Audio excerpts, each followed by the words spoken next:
Most entrepreneurs can build pretty incredible businesses for themselves, for yourself. Within your control, you could generate some really great revenue, have a great lifestyle, and kind of do it your own way. But when you go to investing outside of your business or even adopting new technology like AI, a lot of people get tripped up or just approach it the wrong way. So today's guest, his name is Andy Tanner. He actually spent 14 years traveling with Robert Kiyosaki, author of Rich Dad, Poor Dad. It's the first book that I read right before starting my own businesses. And Andy ended up teaching his 9-year-old son how to invest at a level that most of us never learn. And this is how it's investing in other companies. It's also investing in your own business and approaching technology in a way that's really smart. And there's a whole process Andy breaks down. It'll help you reinvent the way that you think of wealth and controlling that. Yeah, not only in 2025, but also beyond. So enjoy the episode. Let's get into it. It takes a lot to grow your business. I'm talking about attracting an audience, lead scoring with your new leads and customers, and also just managing all of the channels that you got to manage. A lot of managing. So a lot of long days, late nights, weekends, hopefully not too many of those. There's a better way, and that's what Breeze. It's made by HubSpot. It's a new collection of AI tools. It's even easier for people like us, marketers, to attract an audience, increase leads, and score those customers really quickly. It means you're going to have a lot more time back and a lot to celebrate. So visit HubSpot.com/marketers to learn more. Hey, before you get into the episode, I urge you to hit pause and go check out the AI Digital Mind. It's like a digital twin of this podcast and a whole bunch of other content I've released. Go to hustleandflowchart.com/AI Joe. It's hustleandflowchart.com/AI Joe. You can literally chat with this podcast with me and my guests in text, audio, and video for free. If you want one of these made for yourself, if you're interested, go to hustleandflowchart.com/interest, and we make these things out. So enjoy. Let's get to the episode. Andy, we're rolling. We're finally doing this. I appreciate your time and being here today, man. And I know we're going to have a blast because you think differently around investments in general, and you have some really cool insights into technology, the world we're all living in now, the bullish side and the bearish side. So how are you doing today, my friend? Man, it couldn't be more grateful to join your show. You do a lot of great stuff, and anytime you're invited, it's an honor. So appreciate the opportunity. Look forward to our discussion. Should be a great time. It will be. And you already just the cover of you online immediately when we got introduced. I saw Rich Dad Poor Dad, one of the advisors there. Yeah. I was like, well, Robert Kiyosaki and Rich Dad Poor Dad, the book, got me into this whole entrepreneurship game in the first place. Yep. It was the first book I read, and immediately everything shifted. I want to say there are 40 million copies in like 90 plus languages. And, Robert completely changed my life. And I always give a shout out to Kim as well. That advisor team, I traveled with them for about 14 years, all around the world. And, it was funny because we were invited to come as a team, as teachers. But for me, it was all learning, man. I was just sharing what I was learning as a student with that group. And nowadays, I spend most of my time teaching here from a home studio. My wife had an illness about 3 years ago. She's diagnosed with breast cancer, so we're doing great. But that brought me home. My kids play high school basketball, so my biggest focus right now is I still teach from my home studio, but I don't care for the travel much anymore. I like to be like being a dad right now and a husband. So that's the priority. I love it. Was it always, I mean, obviously you did a lot of travel before, but did you always have that kind of intention for the family and kind of making it for your own time? 100%. My wife and I had our kids a little late in life. Actually, we're both cancer survivors. I had testicular cancer as a younger man, so it took us a while to get the family going. And so it became a big priority once we finally got it here. Good. But yeah, and Robert was amazing because not to go too far down this road, but he would invite my kids. Robert and Kim don't have kids, so he would invite my kids with me. So, I have our home movies are a little weird. I've got my 9-year-old son, standing up on stage in Argentina, diagramming some, real estate deal for infinite returns. And so my kids grew up rich, Dad, and it's ingrained in them. And when COVID hit, I brought my older son home after 8th grade, and we spent a year of homeschooling, nothing but financial education. 2 years later, his younger brother wanted to do the same thing. So we attacked this thing as a family, and we jumped in both feet. And they're still in high school, so we'll see how that turns out. Well, yeah, I mean, no better way to learn at such an age. Obviously, even better from your parents, your dad. Like learning the financial stuff, and it's obviously not what's really taught in school. So you're navigating them at this spongy age, your kids. It's so good for the relationship too. It's just we were always good buddies, but even better. So it was great. Yeah. I mean, this is a great way to start because you're obviously priming your kids with this awesome financial knowledge and hands-on experience and all that stuff. So a lot of business owners, mainly that's entrepreneurs, business owners listening, we're really good typically at making the money in our businesses, but I feel like a lot of us, and this is why I bring folks like yourself onto the show, I'm like, okay, so how do we expand from that and have this financial knowledge of, how do we, leverage things like what you do in stock markets and all these other financial vehicles, but like, where do we start? Like, how would you advise someone who is rocking with their business, they're feeling pretty good, or maybe they just want to expand and don't know where to go? Well, there's a saying that the ultra wealthy, you make your money in business and then you take your profits and you compound by investing. You acquire assets. Businesses generate cash, but they don't expand ownership unless you're investing. And, the thing I tell my sons and the thing I believe, especially now with AI, I think business ownership and asset ownership is really important simply because otherwise you're going to compete against AI. So if you don't expand, what we're doing, it's going to be tough. It's going to be really tough to keep up and battle with that AI if you don't expand ownership.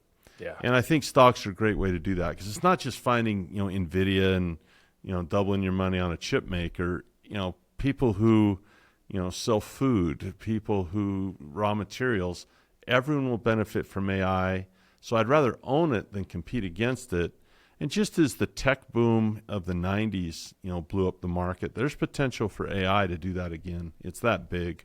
Yeah. So, I've told my sons, I said, any white collar, job or career you might enjoy, great, but you're going to be competing against computers now in a way that is exponentially, it's growing in a way we can't predict. Owning it is probably better than competing against it, in my opinion. I don't know if I'm right, but it makes sense to me. Well, explain like your concept of ownership, like maybe let's break that down and let's do that. I agree with Warren Buffett. Most people, if we were to turn on CNBC right now, those people aren't interested in owning stocks. They're interested in trading stocks. And it's price all day long. Nothing but what's up, what's down, bear, bull, bull. And they're always making predictions where if you read Warren Buffett's letters, he had a great one to the shareholders about 3 years ago where he said, the most important metric, and this as a business owner, it's your operational cash flow. In other words, how much money do you make from the business? So the nursery rhyme, I guess, or the Aesop's fable level of this is a golden goose. Is nobody bought a golden goose to say, I think the price of this goose might go up next week and I can sell it for a quick buck. Every single child can understand that the operational cash flow, which is the eggs that it would lay, that allows you to compound. True compounding really has a reinvestment element. So if I have a business and I'm compounding, I'm buying a share of another business. Real estate syndications are the same thing, aren't they? You have a group of people that, what a beautiful word, share. Yeah. And so when I look at stocks, I don't think about a piece of paper that goes up and down in value. I think about, myself in my garage trying to build an iPhone and failing, or trying to come up with a vaccine and failing, or trying to do quantum computing like Google and failing. And yet these entrepreneurs will share the value that they give to other people with me if I'll share a little money with them and buy a share of that pizza and sharing that operational cash flow. I like that. It's built into the word. Yeah, exactly. It's the share. Yeah. And sharing's a beautiful word. The fact Steve Jobs would share his genius with me, with the likes of a guy like me, and you put me in my garage to build an iPhone, I'm not coming out alive. I'd starve in there. I'd never get out. So it's a great lever a great way to lever other people's genius. And when I think about stocks, if you want to start where to start, think about net producing. When I brought my son home, we went for homeschool. One of the first lessons, we went to the gas station, filled up the car. It's like $100 or whatever it was. Yeah. And then I took him home after that consumption, and I showed him on my American Express statement how much fuel we put in the air. How much fuel we put into the sky, and it was a good number. I says, this is going to basketball practice and going around. Yeah. But then I took out my broker's statement side by side, and I said, we own some ExxonMobil. And we have dividends, and we write a lot of options on that. And not the capital gain, not the price move, but simply the dividends of being a fuel producer, an energy producer, far outweighed consumption. And I said, so stocks are a way to become a net producer where I'm producing more in the world than I'm consuming. And then we did it with our AT&T bill and our Apple phones. And we just went through all these areas of things where we had consumption, but we also were participating in the production on all the stocks I owned. And it's a way to become a net producer. That's a real great way to build wealth. I like that. And that is kind of like Warren Buffett, I guess. It's like, okay, well, you're investing in the things right? The things that you're using that there's demand for in the world. Yeah. Warren Buffett is a genius. I wouldn't pretend that he's not, but I think his genius overshadows something more important, which is his temperament. If you looked at the stocks he owns, they're not the best ones in terms of price, but they have what he calls a moat. Coca-Cola, he often refers to as selling 2 billion drinks a day. And so I went out and bought some. This is okay. I want to be a part of that. And the cola wars proved it. Pepsi tried. No one's going to take down that castle, right? No. Yeah. And so I don't think about risk in terms of stock price movement. I think about terms of risk in the moat. If you took that Coca-Cola company, started in 1886, okay, what's it survived in that 150 years? World War I, World War II, plagues, 9/11, global financial crisis of 2008, recently a pandemic. You can't kill it. You just can't kill it. And so that's where I see the risk management in just, they're not going anywhere. It's solid. And they always bounce back up. If you had a chance to buy, you'd always want to buy at the worst times. Well, and that's the overall rule, right? It is. Yeah. And when so I guess, what are the qualifications? So, we're talking about kind of these long-lasting companies like Coca-Cola, and then you already mentioned NVIDIA. It's had some pretty steep movements already, insane. And of course, they're leading the whole AI thing. So, I'm curious there's, I guess, two ways to look at it. I'm sure there's more, but like, how do you look at the stocks that you're, or the shares, let's call them? And then you mentioned dividends too. So I know that's a big piece. You asked a great question. How does a person get started? So this, having done so much business, when you embark on a venture of business ownership, the entrepreneur, or you embark as an investor, what you're really doing, whether you know it or not, is you're starting a personal development program. You're embarking in personal development. Your weaknesses, at least it was for me, are rooted out very quickly, and they are put on display for the whole world to see. That's accurate. And so if you really want to start investing or entrepreneurship, you're going to learn things like an improved temperament. You're going to learn like discipline. keeping an even keel of your temperament, which was hard for me because I was an emotional guy. I would get really excited or panic. That was really tough for me to overcome. Is to just become an even keel guy who has discipline, who has consistency, and most important, and it's why I'm an education advocate, it's why I'm in the business, is to learn 4 important financial education curriculum. If you go to school, it's there, biology and science and literature and art and mathematics, the STEM stuff, Yep. history, all that's there. But there's 4 things that if you can learn in financial education, you're well on your way to becoming an entrepreneur or an investor, and they are thus. The first one's called fundamental analysis, where there's just certain fundamental things a business should do, whether it's your business or one you're going to buy. It has to do with the financial statement. And you should look at that financial statement. There's just got to be a certain amount of growth criteria. And that's how any entity anywhere in the world, you look at assets, liabilities, income, expenses, statement of cash flows, there's health there or sickness there. You look at the financial statement of the U.S., very, very sick. You look at a financial statement like Joe, probably pretty healthy. Better than the U.S. at least. For sure. They're not hard to beat. That's not a high bar. But, I know. But, and so fundamental analysis, the ability to analyze a business and say, hey, this is good business as of today. Now, tomorrow, who knows? That's where that moat comes in. It's like, it's probably going to stick around. The second one, especially if you're going to be an option trader, is technical analysis. And that's your price movement. That's your study of the emotions of the market. The company's one thing, but the buyers and sellers are another. And that's just information gathering. But the third pillar is cash flow. How do I position myself within this information to have a profit? And then finally is the most important one, risk management. That's where my team is just crackerjack, man. They're awesome. I've got guys that are professional risk managers, Series 4 option principals, and they, guys like that, they help you deal with the sudden change and the insurance of when the unforeseen happens. And every single thing you find as an investor will fall within one of those 4. It's either a fundamental issue, a technical issue, a cash flow issue, a risk management issue.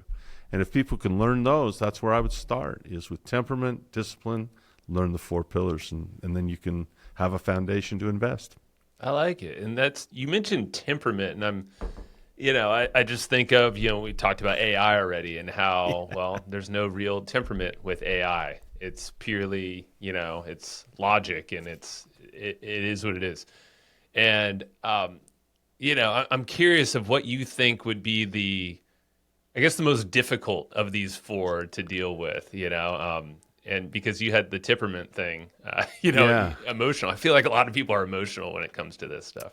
I think it depends on the person. The engineers seem to have a good temperament, but they're actually more afraid than you think because they overanalyze. They're terrified of some type of mistake. Right. I think I don't know if it's the most difficult, but the most important one, if you have great risk management, then that gives you the ability to move forward because you'll be okay. Okay.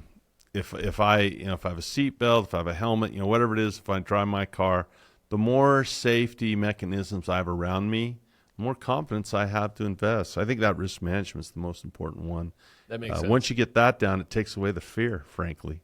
And as an entrepreneur, I would imagine are there certain, let's talk about risk management, as someone with a business, are there some fundamentals there that you would recommend? I think so. Robert Kiyosaki, I was upset that I didn't see how obvious this was, but I remember this like it was yesterday. He had a flip chart out, and he wrote this. He says, risk is related to control. The more control you have, the less risk. The less control you have, more risk. And no control, well, that would be gambling. We have where round and round it goes, where it stops, we don't know, we can't say. And so in a business, I think part of what brings controls is you want to have good standard operating procedures where you kind of remove maybe not the human element. They still have to follow those procedures, but you want to McDonaldize things as much as you can. You want to have systems in place, legal in place, great communications in place. Those are the fundamentals, inside of a business triangle. Leadership is important. That's a fundamental. Having a mission is really important. Having a team really reduces risk if you have a great team. So those are some of the things I think as an entrepreneur you can think about. Probably the least important one's your product. Yeah. But if you have great systems, great standard operating procedures, great legal, great communication, and some stable cash flow, you're controlling a lot. I don't know if you can get total control, but the more control you have, the less risk you'll have. That's the basic principle. I think the idea of having solid systems, at any business at any level should have great solid systems, even if it's just you and yourself. Yeah. But that can carry into so many different projects or investing, even if it's outside of your own business, there's still systems and, you need that support when you go anywhere. Yeah. And I think those grow out of KPIs. If you have a business, you have to know your key performance indicators and monitor those. And if something needs to be tweaked, you get a system to address what that is, and you tweak your system or improve your system. But key performance indicators are fundamental analysis. It really is how your business is running. And as you analyze business as an investor, there are key performance indicators, especially valuation indicators, and even as you own your own business, you want to have KPIs in hand. Yeah. So when it comes to fundamental analysis, just to understand some, for folks listening here, and I want to obviously send them down to more resources after this too, to go deeper. What are some of those KPIs that you would recommend really understanding and studying on the fundamental side? As an investor or business owner?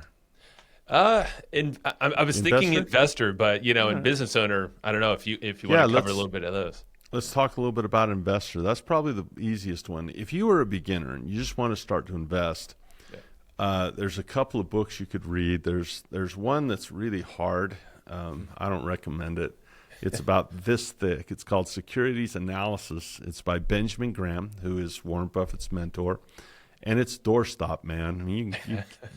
You got a robber coming into your house, just throw that book in the hallway, and they'll exactly. It'll stop any door. The other one is a better one, a little easier to read, called The Intelligent Investor, also by Benjamin Graham. That's more of a book on temperament than on securities analysis, but it does talk about two metrics that really help you see value. Market knows this. It's earnings and growth. If a company is earning money consistently, what does that prove? Well, number one, it proves that people want the product or service. So that's really important. We have proof of concept. And number two, it means they're operating in the time being at efficiencies to where there's a profit there. So it proves efficiency and it proves people want the stuff. Growth means that it's headed in the right direction. More and more people are liking it. So those are pretty basic fundamentals, earnings and growth. And we have all types of valuation, EV over EBITDA, enterprise value. EV over EBITDA is a metric that is a lot like price earnings, and PEG ratios are price, the earnings, and the growth. Mm-hmm. And so those little ratios are important. Understanding the work that is done is really important. Do they do great work? And are they efficient in the work they do? And if you do that, you can have the confidence to scale in at a small amount. You have to buy the whole company, buy a few shares. First shares I bought, about 10 shares of a stock that was $16 my first time, just to see if it would work. So $160 was my first investment, just see if the button would really get me 10 checks shares. out. And So on the business side, if you own your own business, those KPIs are very similar. Can we grow? Can we scale? That's a big buzzword now. Scaling up. That's a big buzzword, which means growth. That's all it means. Same thing. Fancy word. But it's essentially the same. I'm going to pause this really fast to go shout out another podcast that I think you should peek at yourself. It's called I Digress. It's hosted by Troy Sandage, and it's also brought to you by the HubSpot Podcast Network. the audio destination for business professionals like you.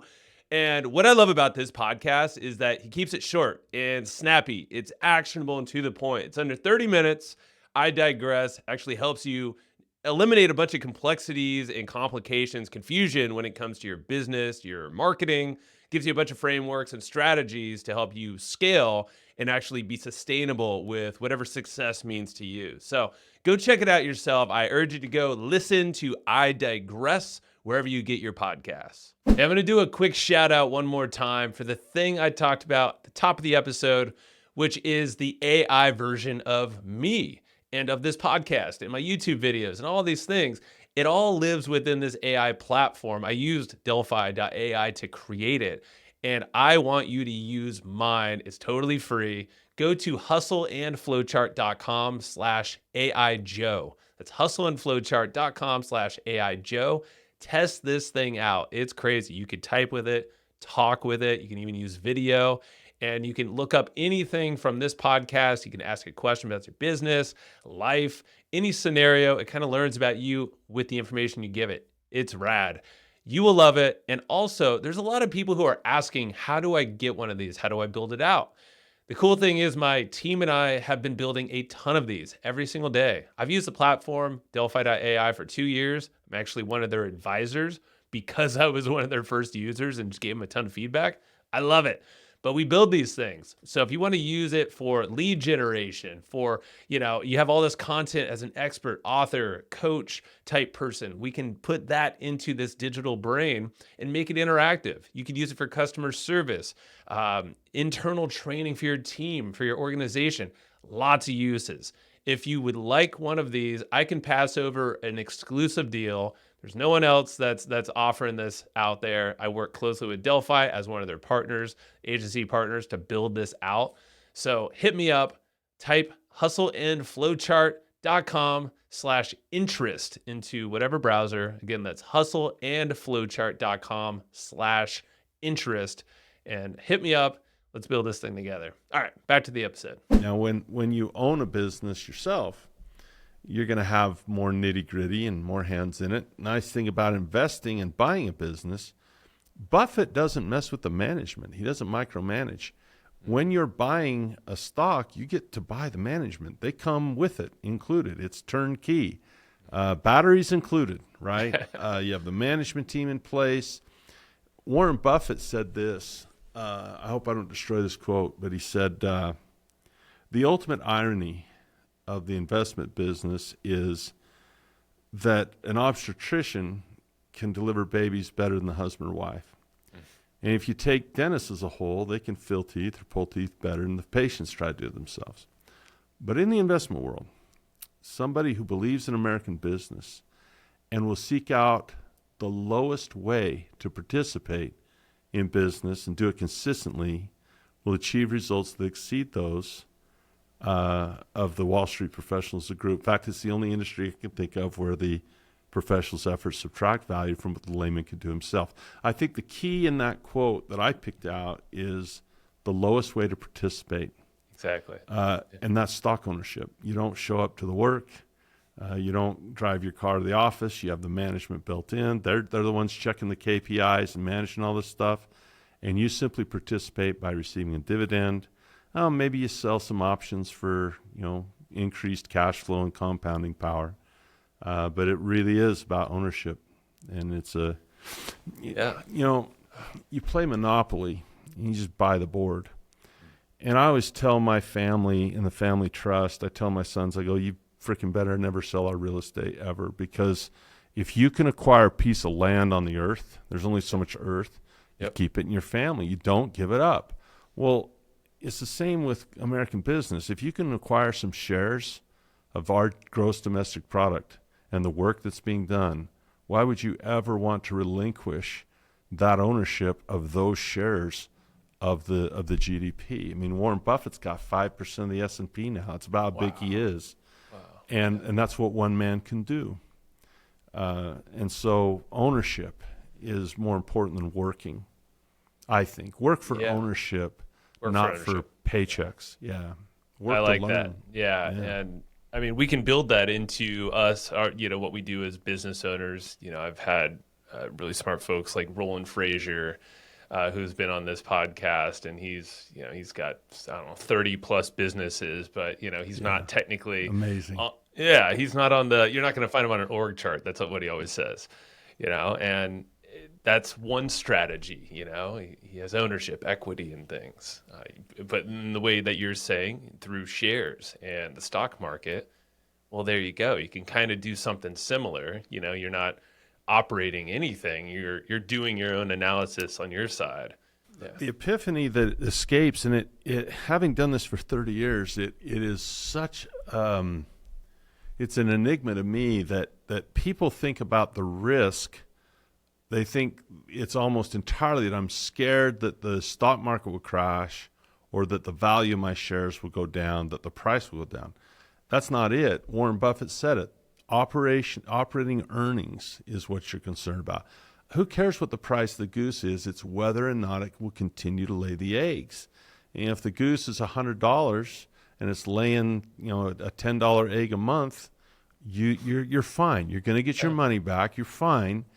And if the price, imagine Buffett, about half his wealth is in companies that are not for sale, like Fruit of the Loom, Dairy Queen, Geico, Duracell batteries, Geico Insurance, all these companies that have no price. Yeah. They're not for sale on the market. They're not listed.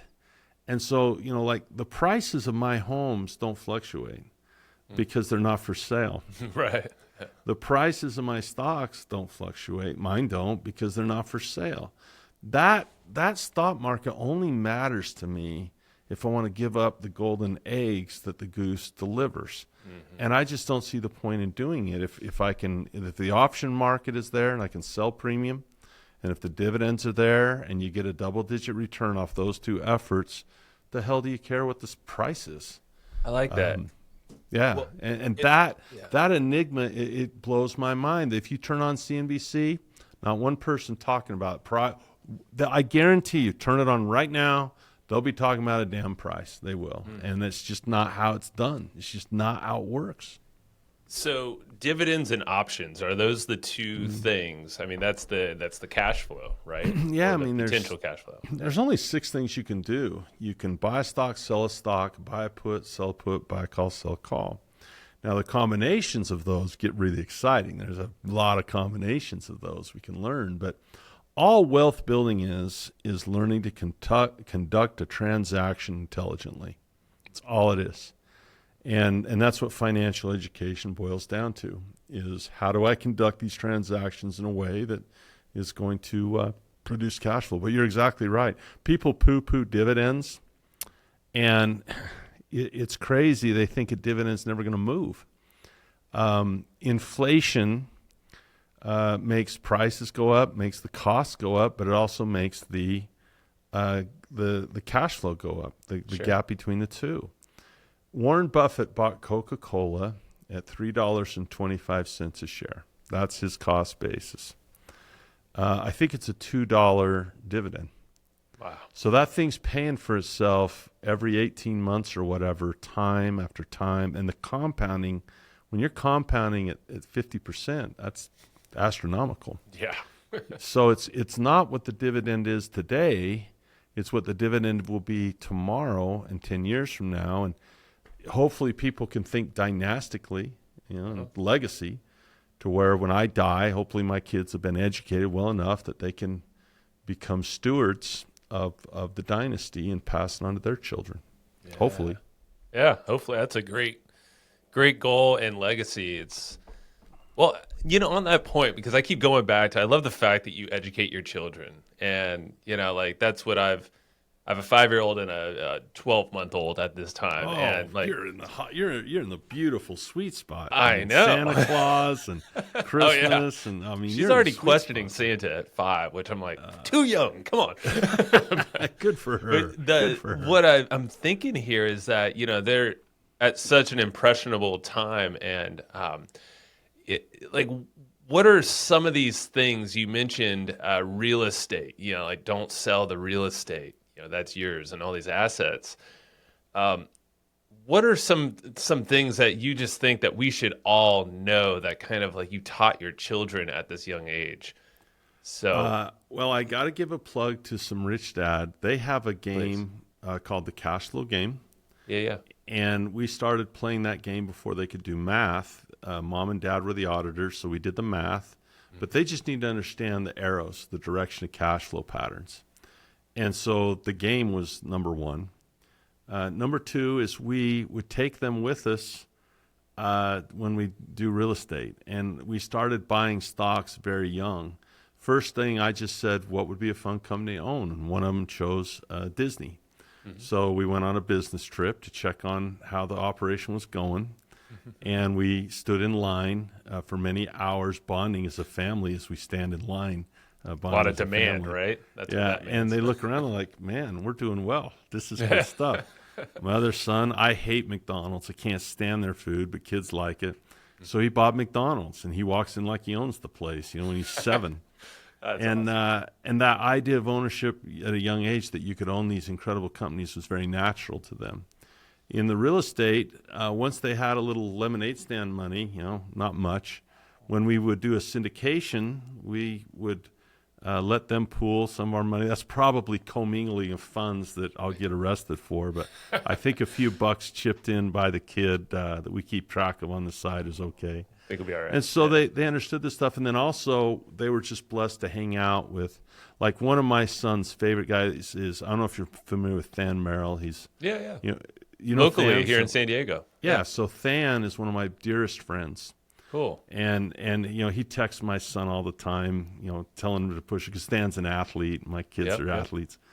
And so hanging out with guys like Than, they understood. I remember Than was pitching a syndication. They have a like $2.2 billion fund, I think now. That's a lot of assets under management for a guy Than's age. But we watched those things together, and I said, son, what'd you take from Than's pitch? He goes, sponsorship equity. I says, yep, that's it. He said, I like the sponsorship equity. So just involving them, and they have their own what would you call it? They have their own brokerage accounts, and so those are the things we do with your kids. You've involved them. Let them know. We make a sacred pact. We don't talk about our cash flow net worth with other people, but they're involved in the stocks. They're involved in the, they buy silver. They have little silver coins. They don't have a lot of gold, but they have silver. And you just let them make some mistakes, That's cool. It's a game. Yeah. It truly is. And learning the rules early, like you said, the cash flow game. That's one I haven't played. I've seen before though, so I'll be picking that up. It is when we would travel to Australia or Argentina or Paraguay or Rome, all these places, and my kids, Robert would call them up on stage, and they dissect what really appeared to be pretty complex stuff. Go to a book signing, and everyone wants my kids to sign the books. They're 1 a.m. and they're keeling over. Yeah. And they said, we want to be rich, not famous, Dad. I go, bingo. That's a big lesson you learn right there. Don't be famous, be rich.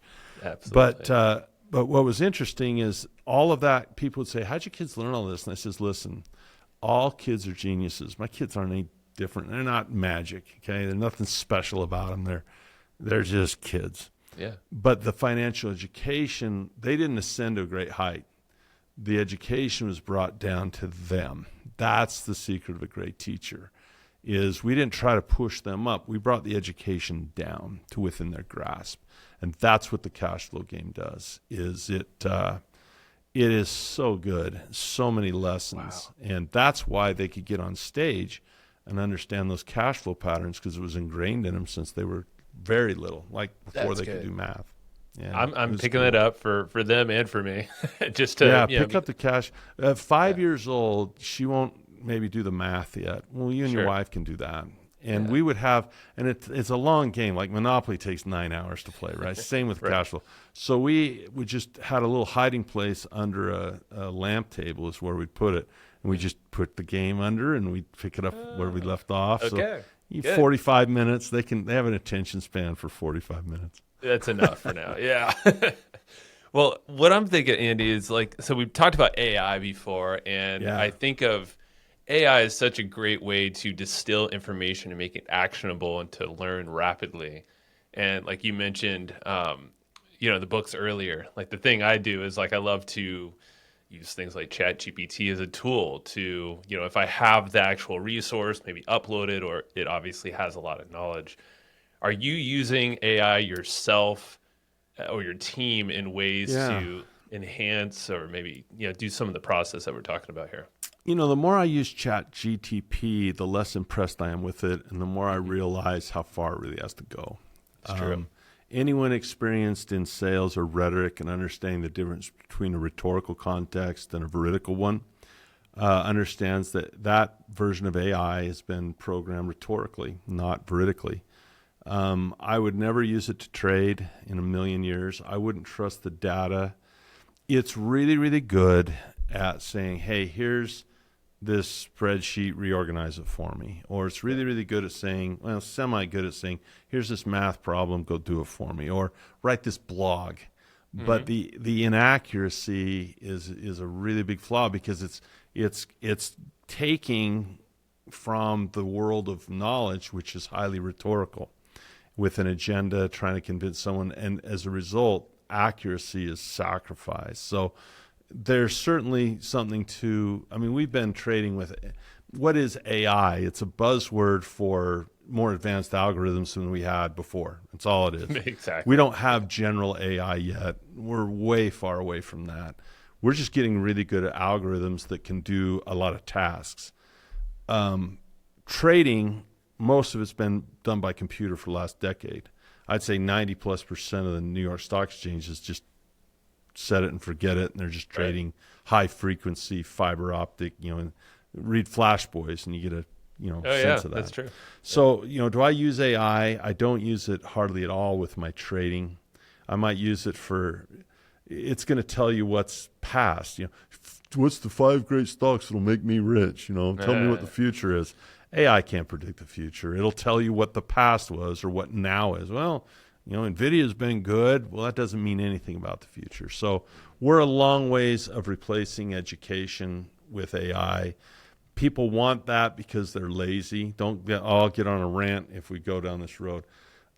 We have a culture of advice is what we have. That's why Wall Street's rich. It's called assets under management. Why do they have assets under management? Because people don't know how to do it themselves. So they wax rich, insanely rich. That's why 401ks are so awful. Is they wax rich with mediocre results, playing off people's ignorance, very much pretending that they can predict the future better than you can.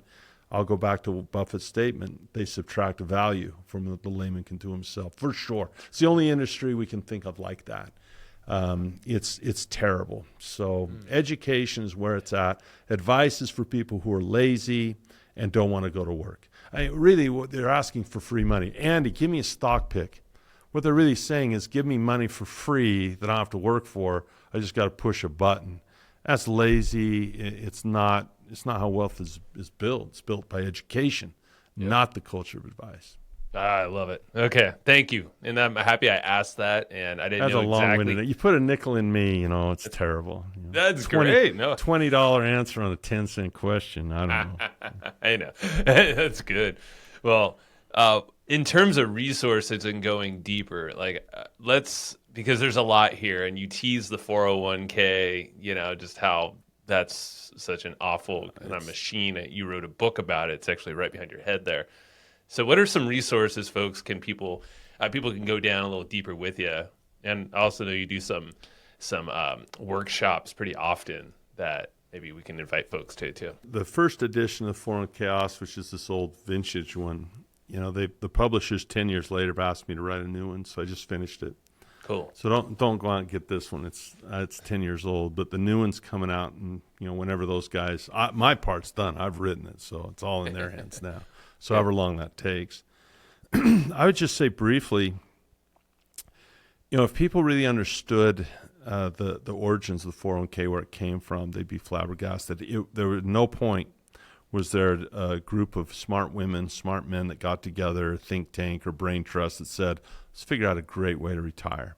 This is not like an engineered machine. It's more like the evolution of a beast, like an organism that evolved badly. And so I won't go into that history, but I didn't put it in this book for fear people would be bored. And then when I showed the publishers the real history, they said, "Oh, you're a moron for not putting this in here."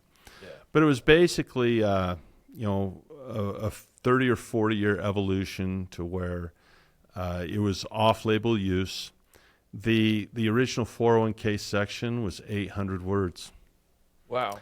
And the guy who wrote it was a guy named Richard Stanger, who's still around today, much older, but Barbara Conable, late Barbara Conable from New York, congressman, got Kodak in his ear and Xerox in his ear saying, "Hey, we want a loophole for our rich executive bonuses." President Carter was failing in his presidency. He's got Iran and, gas prices. He's trying to do tax reform to do something.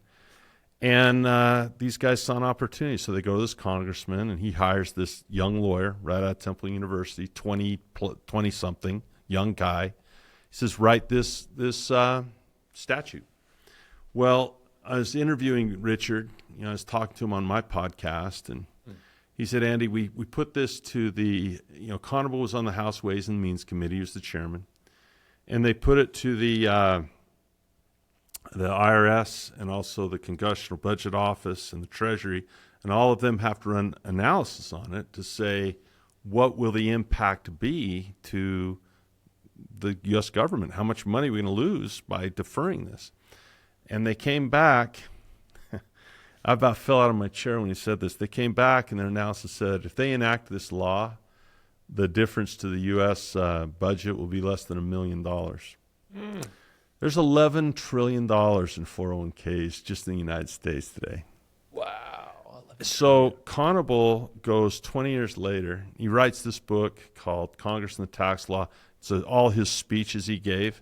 No mention of 401k in it, even once. Not even once. And he's at a party.